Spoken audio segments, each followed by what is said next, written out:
So what we're going to do now is we're going to end at the V&A. We're going to travel across London. We're going to go to the east, to the boundary between the City of London and the London Borough of Tower Hamlets. And that's where the Tower of London is located. Now, this is actually a fortress and was built by William the Conqueror in the 1070s. That's nearly 1,000 years ago. It's preserved as a heritage site. And it's got lots and lots of different stories associated with it, with all the various kings and queens over the last 1,000 years or so.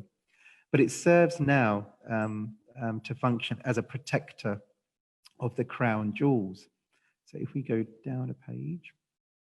So these are the famous beef eater yeoman warders on the left here in red. And they are the traditional guards of the Tower of London. But it also has legendary stories associated with the ravens here. And within this complex, you'll have the crown jewels chamber, which you enter, and you'll see all of the crown jewels on display. And there's usually, it's like a travelator. You stand on this travelator and you go across this room and you can see the jewels, but you can't really get off the travelator. And you just go through the room and to the rest of the complex. You do pay to go in, but every Indian or every Punjabi or many Sikhs that visit, their sole focus is to take a glimpse of this famous diamond, the legendary Kohinoor. Now, today, the legendary Kohinoor is kept on a crown. It's only been worn by female members of the royal family.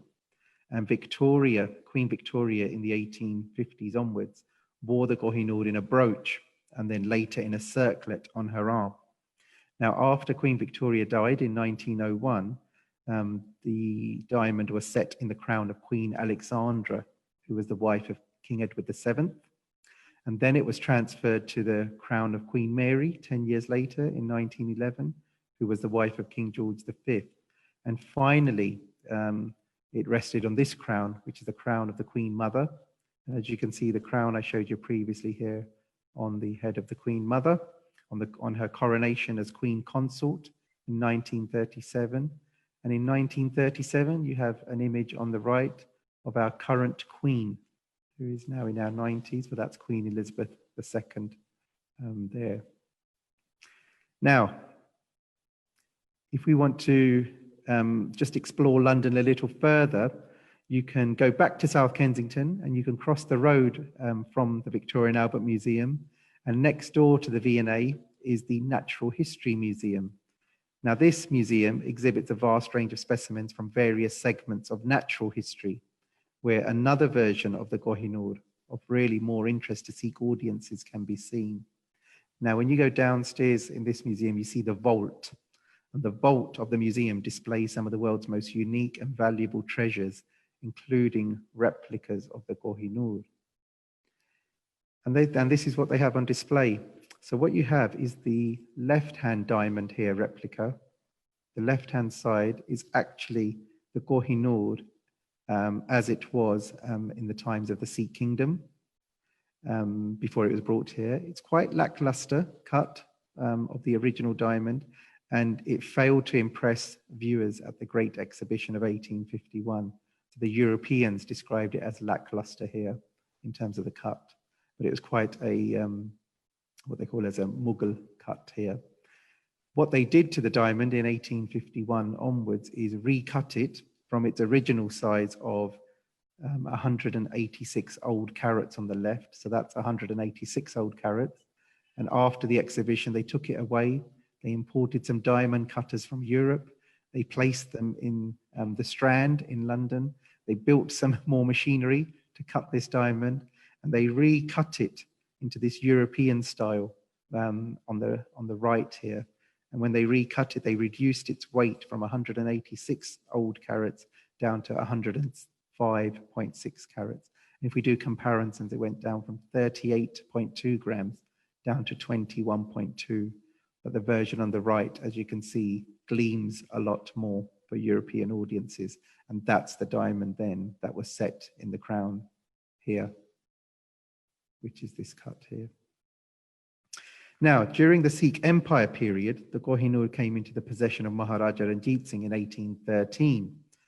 And this is how it was worn by the Maharaja. It was worn as an armlet, as seen here, and it's set in gold, enamel, rock, crystal, glass, rubies, pearls, and silk. And this armlet is also within the collection of the Royal Collection Trust. So not as the diamond probably being replaced with a replica from the crown, actually all of this detail and these pearls and this silk is also kept in the Royal Collection still today. Now, there are images available, like I've got here. So this is Maharaja Ranjit Singh on the left, and he's wearing the Kohinoor diamond on his arm, but also his son, this very famous painting by Augustus Schweift, he's wearing the Kohinoor diamond as well on his arm, and various other armlets. But this painting here, he's also wearing the Timur rubies. He's also carrying the shamshirs and all of these necklaces and jewelry, many of which was also displayed at that great exhibition of 1851. So these diamonds is legendary. In London, you can see many replicas as well as the original if you know where to go. But nowadays, there's been a project, a very modern project by the Anglo-Sikh Virtual Museum, by the Sikh Museum Initiative in England, Gurinder Singh Maan in Leicester. But he's been working with Taran 3D, Taranjit Singh, and they have a website here, anglo-sikhmuseum.com/relics.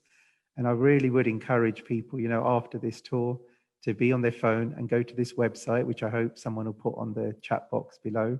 And what you do is you can go in and you can zoom in and zoom out and you can explore the diamond in its original form when it was in the ownership of the Maharaja.